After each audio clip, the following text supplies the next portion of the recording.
நீ பிறக்கும் நாடு, நீ பிறக்கும் ஊர், நீ மணக்கும் பெண்ணு, நீ செய்யும் தொழில் எல்லாமே ஏற்கனவே நிச்சயிக்கப்பட்டு விட்டது. முன்வினை பயனாய் சின்ன சின்ன சம்பவங்களும் அப்படியே ஏற்கனவே நிச்சயிக்கப்பட்டு விட்டது. இந்த நிமிடம் இப்படி நான் ஒரு வீடியோ போட வேண்டும் என்பதும் ஏற்கனவே நிச்சயிக்கப்பட்டு விட்டது.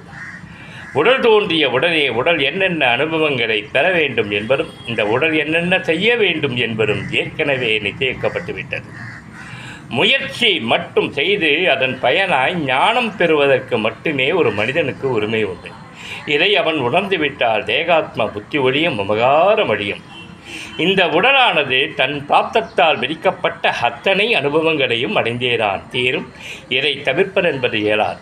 எனவே மனிதன் என்பவன் கடந்த காலம், எதிர்காலம், நிகழ்காலம் எதை பற்றியும் கவலைப்படாது வாழ வேண்டும். இது ரமண மகரிஷி சொல்லியிருக்கார். கடைபிடிங்க.